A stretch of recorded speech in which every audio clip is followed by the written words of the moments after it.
Boa noite. Hoje eu quero começar esse programa te fazendo uma pergunta. Você já falou sobre a morte hoje?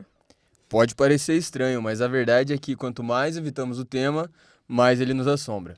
Eu sou a Laura Zanoni E eu sou o Matheus Cardoso.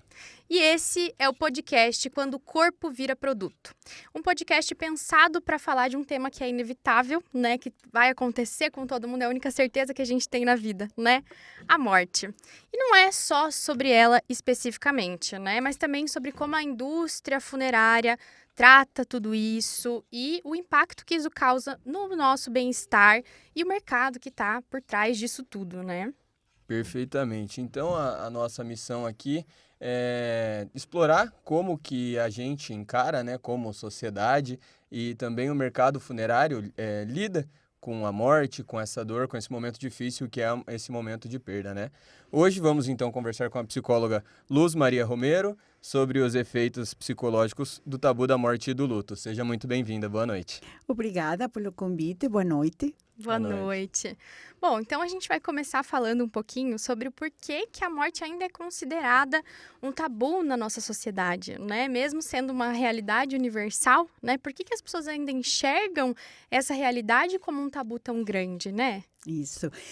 Laura, para mim a resposta é em uma palavra: cultura. É cultural. Eu acho que se hoje antes de começar o programa, comentei com vocês, não? Se hoje qualquer de vocês, qualquer brasileiro entra na minha casa, vai ficar com cara de que é isso, né? Porque vai dar de cara assim com uma ofrenda, que é algo que nós no México acostumamos nesta época. Então, sem dúvida é cultural, né? E eu acho que, por exemplo, eu comparo muito, porque moro há muitos anos aqui no Brasil, comparo como se lida com a morte aqui no Brasil e como fazemos isso nos países latino-americanos, em especial o México. Eu acho que o México tem mais arraigada essa cultura, E lidamos de uma forma muito mais leve, porque falamos dela desde sempre. Desde criança você está acostumado a falar disso, a brincar com isso. Parece meio estranho, né? Mas é isso. Para mim é cultural. Entendido. E a gente sabe, né, que a morte, claro, é uma realidade universal, mas então se você traz esse aspecto cultural, por que que aqui no Brasil a gente ainda tem que tratar isso como tabu? Isso aqui ainda pra gente é um tabu. Bom, é que, veja bem, lá no México é cultural, mas eu estou te falando de raízes, por exemplo, minhas raízes indígenas, né? Então, desde a época pré-colonial, bem antes dos espanhóis chegarem para nós, sim, nós já lidávamos de uma forma diferente, sim? Aliás, a gente vai se preparando para a morte desde o momento em que nasce. Né? Você falava, Sim. Laura, no início do programa. Então, por exemplo, o meu nome, eu sou Luz Maria, sim? Não é por acaso. Sim? Quando uma criança dentro de uma família indígena nascia, agora eu acho que é um pouquinho mais difícil de encontrar esses costumes, mas você recebia seu nome de acordo à época do ano que você estava nascendo. Sim? Então, por exemplo, essa parte de meu nome, Luz, né, é porque está dedicado a um desses elementos da natureza. Sim? Então, e isso te acompanha durante toda a tua vida, mas também depois do teu momento de morte. Sim? Por quê? Os astecas, não só os astecas, maias também, mas eu te falo mais de minhas raízes. Assim, nós pensamos que uma vez que você se converte já em outra, deixa teu corpo vivo, vou falar dessa forma, sim? Você vai levar 4 anos, sim, para chegar em Mictlán, que é o lugar de los muertos. Mictlán é o lugar de mortos em Azteca. Aí, esses 4 anos, por exemplo, eu sempre falo para meus filhos, o dia que eu morrer, eles vão ter 4 anos muito iluminados, sim? Porque meu nome tem a ver com esse elemento, com o fogo, neste caso, e eu sempre falo, olha, então se preparem, esses 4 anos vão ser de muita luz. Entendido. Então, veja como tudo isso, então, não se pode comparar, por exemplo, e querer que brasileiro lide de uma forma parecida à nossa, com essa ideia de morte. Claro que pode mudar, né? Eu acho que hoje, com esse, por exemplo, isto que vocês estão fazendo agora, né? De repente, desperta a curiosidade das pessoas por saber um pouco mais a respeito desta forma que os mexicanos lidamos com a morte e comece a haver, de repente, alguma mudança dentro de uma outra família, uma pessoa, enfim. Mas eu acho que isto é um processo assim, bem complicado de ser mudado de uma hora para outra. É muito longo, né? É cultural de um país inteiro, né? Então, realmente, é muito difícil. Mas partindo agora um pouquinho para um lado mais técnico, assim, dizendo, né, desse lado da psicologia, né, e do luto, eu queria te perguntar como que esse tabu, esse bloqueio de falar sobre a morte, né, pode impactar no emocional das pessoas, como isso afeta para as pessoas que perdem alguém, né, tão repentinamente, ou às vezes ao longo de um processo de perda, né? Isso. Pois essa é uma pergunta bem interessante, porque, veja, quando você está acostumado desde criança a falar, brincar, sabe? Por exemplo, estava falando com uma de tuas colegas antes de iniciar o programa, que amanhã, se você, no México, você vai a qualquer cemitério, é uma festa. Tem música, tem comidas, tem muita flor. Sim. Então, quando você lida desde criança com isso, você tem essa parte, sabe? E a pessoa sofre quando você perde um ente querido, um pet, sim? Sofre, não é assim, ai, vamos ficar super felizes porque perdi minha mãe. Não é bem assim, né? Ou seja, existe só que esse processo de luto é muito mais leve, justamente por essas nossas crenças. Então, eu trago isso para responder a tua pergunta, na medida em que a gente fale sobre isso, na medida em que a gente tenha essa ciência de que em algum momento você vai deixar esse seu corpo físico. Sim? Então, será muito mais fácil de esse processo de luto ser levado de uma forma mais leve, né? Então, eu trabalho, por exemplo, com famílias que lidam todos os dias com uma doença rara, sim? E isso é uma coisa sumamente complicada, porque muitas famílias sempre perguntam, e como que eu faço para ensinar, para falar com uma pessoa que tem uma deficiência intelectual grave, que em algum momento pode perder a mãe ou o pai? Né? Pois é, justamente, né? Então, eu acho que se você vai falando no dia a dia, mas não é uma coisa muito fácil. Você fala fácil, mas fazer não. Estes dias, em meu lugar de trabalho, eu falei, gente, eu vou fazer minha ofrenda. Quem quiser me dar o nome de algum desses mortinhos, eu coloco. Todo mundo me olhou com uma cara, sabe, assim, de que essa Luz Maria está falando, né? Então, não é fácil, né? Mas sem dúvida, falar, compreender, te vai ajudar no momento da separação a ter um impacto menos severo. Entendi. Que legal. Então, e já puxando isso, como que você se interessou? Você tem essas raízes muito fortes do México, né, onde a cultura é completamente diferente, mas qual foi o momento que estalou para você assim, puxa, quero falar sobre isso, quero ajudar outras pessoas com esse assunto, né, a lidarem melhor com isso?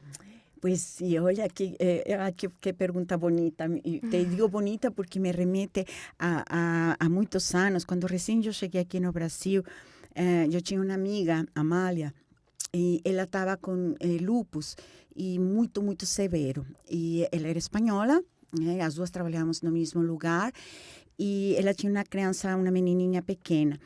E um dia ela chegou e falou, Luz Maria, você vai ter que me ajudar, você é psicóloga, então me ajude, porque eu tenho que explicar para minha filha que eu vou partir, né? E quero preparar ela. E eu fiquei pensando, mas como eu explico para uma criança? E nessa época a filha dela devia ter uns 5 anos, mais ou menos, né? E eu fiz um conto que se chama El viaje de Amália, era em espanhol, El viaje de Amália e el jardín encantado. E por meio de as duas sentamos e conversamos muito como fazer isso. E ela era fotógrafa. E eu pensei, vamos ensinar para ela, por exemplo, que uma flor, uma margarida, aos poucos vai perdendo essas pétalas bonitas, brilhantes, firmes, se vão fazendo, vão murchando e chega uma hora em que desaparecem, né?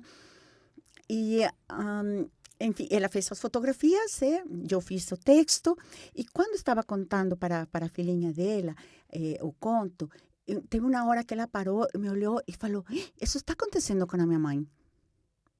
Cara, era uma choradeira generalizada, né? Claro. Mas a menina compreendeu, sim? Algo está acontecendo com a minha mãe. Sim. Sim? E ela associou a história, né? Exatamente, sim. É um conto que eu não tinha resgatado, mas estes dias que me convidaram para falar sobre a morte também, falei, eu tenho que publicar isso, sabe? Porque em português, em espanhol, o que seja, mas porque realmente é uma forma que você tem de ajudar os outros a lidar de uma forma, novamente, mais leve. Claro. Que lindo, nossa. Que bonita a história mesmo, comovente mesmo. Já ainda trazendo esse aspecto mais psicológico da morte, essa análise de como que a nossa sociedade, né, contribui para esse isolamento e também qual que é esse impacto no indivíduo, né, dentro desse processo de luto onde ele não sabe por onde começar a pedir ajuda, não sabe por onde começar a conversar, que é o que acontece muitas das vezes por quem está passando por isso, né? Pois sí. Yo voy a dividir un poquinho esa respuesta en duas partes, porque algo que me preocupa, estes dias eu comentava isso com a minha filha, a banalidade que se tem hoje das nossas situações sociais, né? Que uma vida não vale nada, né? E como isso, de repente, morreu fulano porque foi assassinado. Tá. No é tá, né? O sea, isso realmente entraríamos em outra conversa, mas é uma situação social que está terminando fazendo com que se banalize, né? El perder as pessoas. Sim, né? com certeza. Mas, por outro lado, você perguntava a respeito de como pedir ajuda, como né? pedir ajuda, exatamente. Então, eu acho que se você tem medo, né? Por exemplo, uma vez, não muitos dias, alguém me falou, puxa, eu tenho medo de morrer. Fala, eu não tenho medo de morrer, tenho medo que morram as pessoas que eu gosto. Tenho medo de que morram as pessoas, meus filhos. Eu tenho mais medo disso do que eu. Se o dia que eu morra, tchau, fui, ninguém vai saber. Eu não vou ficar sabendo. Mas os outros sim, não? Então, essa relação de vive hoje, aproveita hoje, porque a morte é a única coisa de que nós temos certeza. Não sei quando, né? Eu espero que a minha demore ainda muito mais, né? E a de vocês também, por favor, que são muito novos. Mas como pedir ajuda? Se você está assustado pela ideia de perder ou de você morrer, é bom você começar a falar com alguém que não sei, tem muita gente que segue alguma filosofia, não vou colocar nomes, ou alguma religião, será? Mas eu acho que a melhor coisa é fala disso. Sim, fala disso. Legal. Com certeza. Falando um pouquinho disso, né, da morte ser banalizada, realmente hoje em dia é assustador como isso tem acontecido, né? E também como as pessoas enxergam a morte como algo tão distante, né? Sendo que não é, a qualquer momento pode acontecer. Quando chegar o seu momento, não tem o que se faça, né? Então, você acredita que essa falta de preparo mesmo, essa falta do olhar para a morte, né, acaba aumentando o sofrimento, né? Ou fragilizando o psicológico das famílias também que perdem alguém, né? Com certeza. Veja, vamos pensar em uma situação. Quando você tem alguém doente na tua família, parece que isso te dá um tempo de preparo, né? Ou seja, às vezes até pensa, caraca, se está sofrendo demais esta pessoa, né? Então, consciente ou inconscientemente, você já sabe que em breve essa pessoa vai partir, né?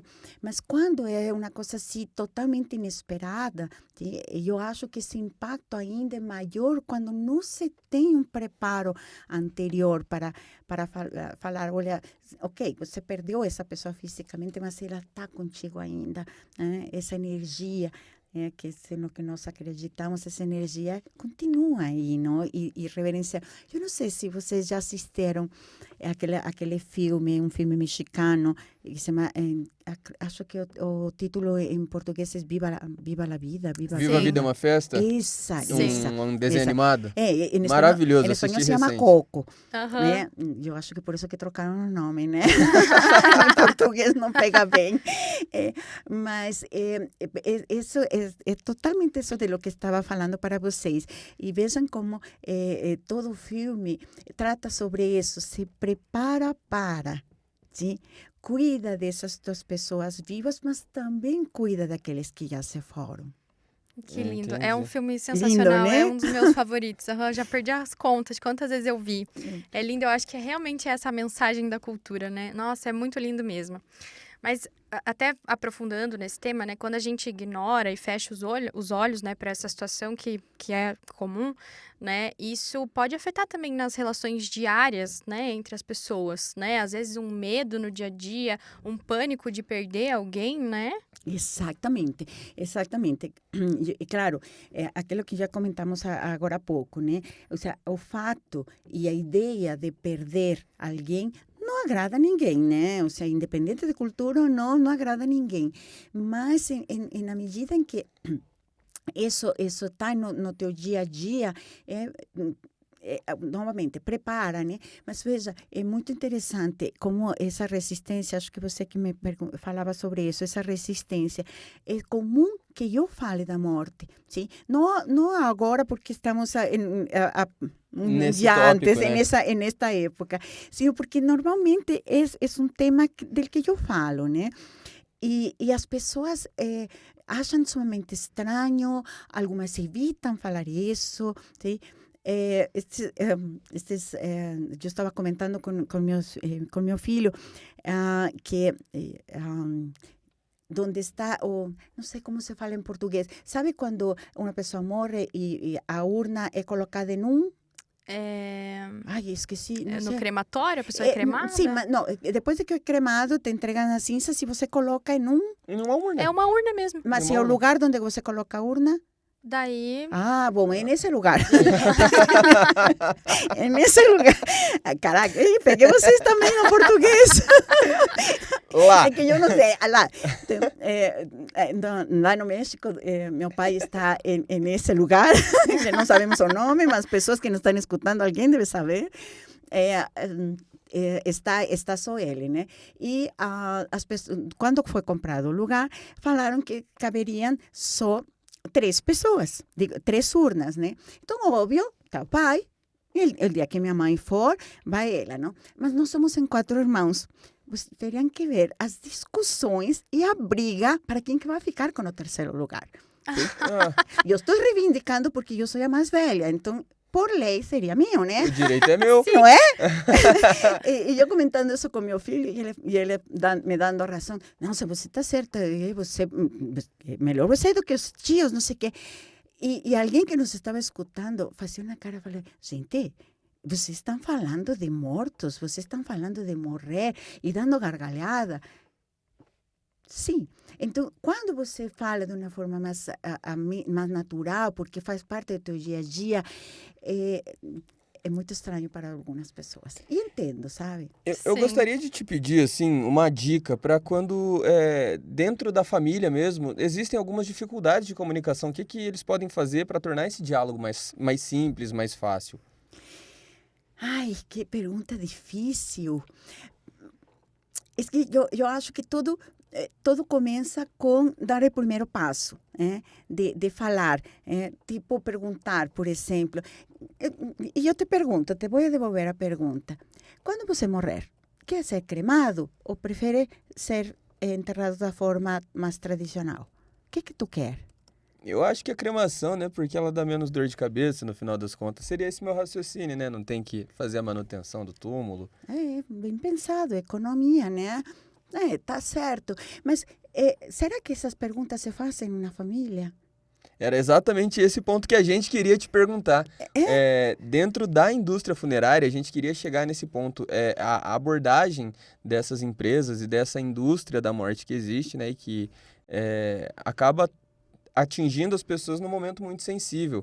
E como que para quem nunca passou por isso, ter que enfrentar esses desafios e custos desconhecidos, essa burocracia da morte que a gente tem que enfrentar aqui. E voltamos à mesma coisa, falta de preparação, né? Porque se a gente não fala, se a gente não se prepara, também não pensa nisso, né? Que vai ser um custo. Aliás, de início, não? De repente, a mim me apavora a ideia de que me deixem embaixo da terra. Sim, eu prefiro ser cremada e, pior ainda, eu quero que parte, porque se eu morro aqui no Brasil, que parte de minhas cinzas vão para o México. Minha filha está apavorada com isso, porque falou... meu filho não me chama de mãe, me chama de Maria. Eu falei, Maria, você está louca. Sim? Imagina nós levando parte de cinzas para o México, nos para a Polícia Federal, todos vamos ir presos, inclusive você, num envelope. Cara... Ai, meu Deus. Ai, meu Deus. Mas vocês se virem, eu já estou falando o que eu quero, né? Aí eu não sei como vocês vão fazer. Mas é a falta de antecedência, a falta de preparo, né? Então, se você está falando desde antes, você sabe que você vai precisar de se adaptar, de pensar, de fazer um plano, onde seja, mas, puxa vida, não sei se vou morrer amanhã, não sei, mas pode ser em 20 anos, vou pagar 20 anos, não sei. É uma questão de parar, sentar, conversar e ver, porque se todo te pega de surpresa, é mais dolorido, é mais caro, sim?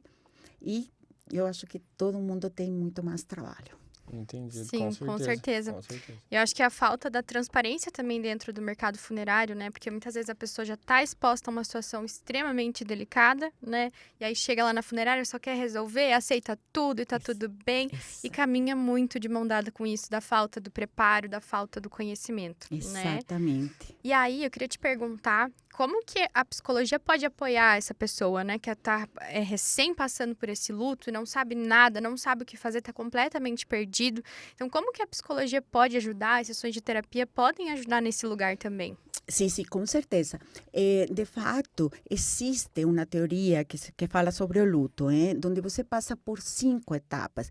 E este luto pode ser o que você receba, por exemplo, o diagnóstico de uma doença ou a própria morte. Então, é um processo que leva 5 fases, que vai desde a negação não sei, teu pet morreu no início do ano, teu pai, alguém, sim? E até hoje você não consegue lidar com essa ideia, sim? Então, até você não sair dessa parte da negação, não consegue ir até a última etapa, que é a aceitação, né?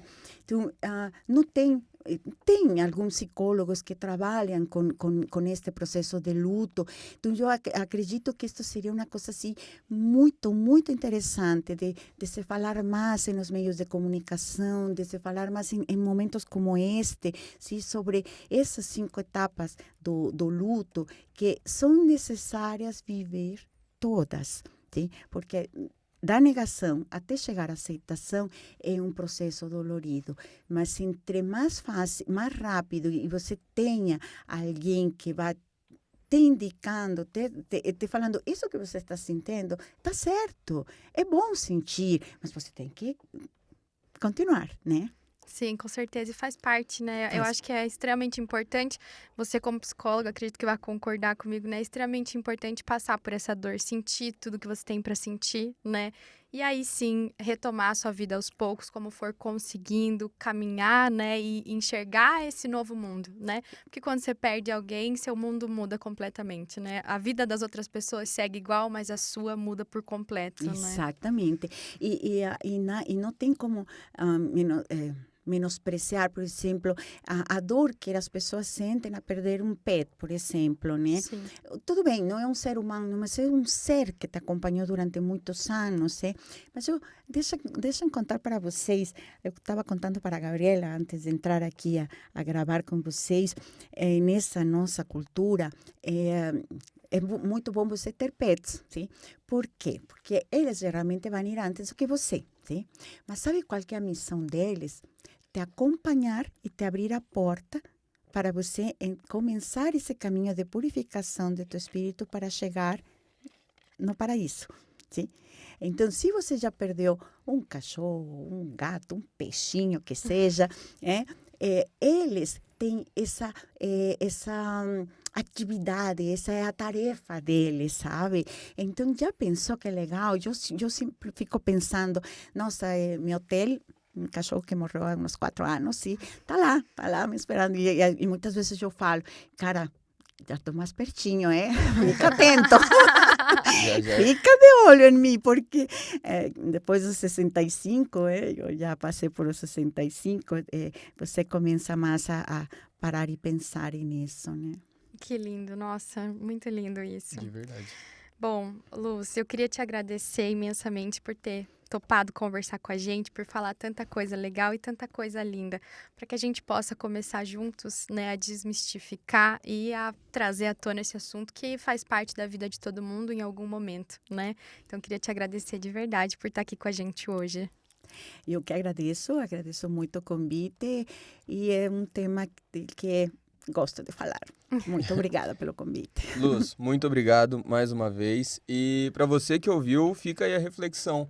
O tabu da morte, que não deve ser algo que assombre a gente, né? Mas sim algo que a gente possa entender, lidar, para trabalhar de forma mais consciente, para poder conversar, como a Luz trouxe aqui para a gente poder falar abertamente desse tema tão difícil. Perfeito, Matheus. E é exatamente esse o objetivo do nosso podcast, é trazer essa visão clara sobre todo esse mercado funerário, todo esse caminho dentro desse universo, né? Depois que você perde uma pessoa, ou até para você se preparar para o seu momento, né? Para aprender a lidar de uma forma mais tranquila, né? E mais clara e consciente desse caminho da morte. Agradecemos a sua presença nesse episódio e no próximo a gente vai explorar os custos do fim da vida, quanto que realmente custa morrer no Brasil e o que a falta de transparência nesse mercado revela sobre a nossa sociedade, né? Muito obrigado, então, pela presença de todos. Perfeito. Então, fiquem com a gente, porque morrer é inevitável, mas como a gente morre pode ser uma escolha. Obrigada. Obrigado.